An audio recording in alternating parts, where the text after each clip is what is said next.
লসাগু গসাগু নির্ণয়। তো অঙ্কটা দেখা হয়েছে লসাগু নির্ণয় করো 16 আর 32।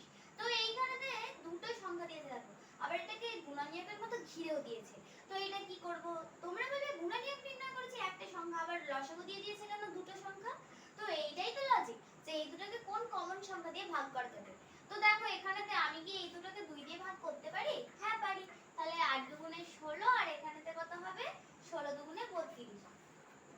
এরপরে দেখো 2 দিয়ে ভাগ আমি করতে পারি। তো এখানেতে 4 দুগুণে 8 আর এখানেতে 8 দুগুণে 16।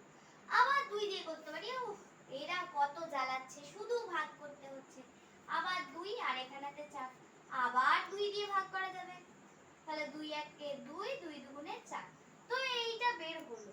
এবার তোমরা বলবে তাতে কি হলো? এই তো আমাদের লসাগু বেরিয়ে গেল। এবার বলবে লসাগু তাহলে কোনটা?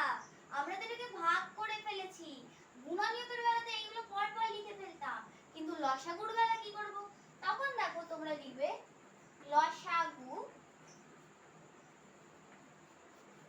সমান, লসাগু মানে হচ্ছে এইটা যতটা মানে এইটা ঘিরে রেখেছে। এটা তো 2 2 2 2 1 2। এই সংখ্যাগুলো দেখো, এই সংখ্যাগুলোরই গুণনীয়ক।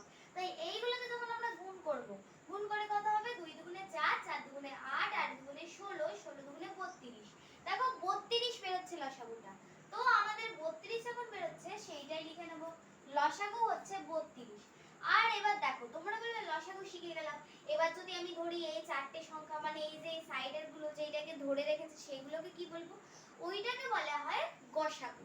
এবার তোমরা বলবে লসাগু, এখানে তো মাঝে একটা করে ডট আছে, আর আমরা জানি মাঝে একটা করে ডট থাকলে ওগুলোর একটা না একটা তো ফুল ফর্ম হয়। তো এইটার ফুল ফর্ম কি?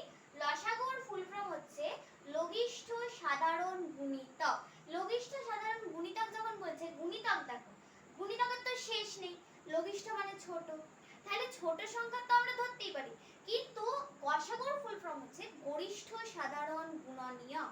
আমরা দেখো গুণনীয়ক মানে ভাগ করা যায়, তো এই ভাগগুলো কতটা পর্যন্ত করা যায় সেইটা আমরা মাপতে পারবো, কিন্তু গুণিতক তো মাপতে পারবো না, কারণ গুণিতক তো অপরিসীম, ওটা শেষই নেই। তাই জন্য লসাগুর ফুল ফর্ম লঘিষ্ঠ সাধারণ গুণিতক, আর গসাগুর ফুল ফর্ম গরিষ্ঠ সাধারণ গুণনীয়ক। তো এখানেতে লসাগু এটা বেরোলো।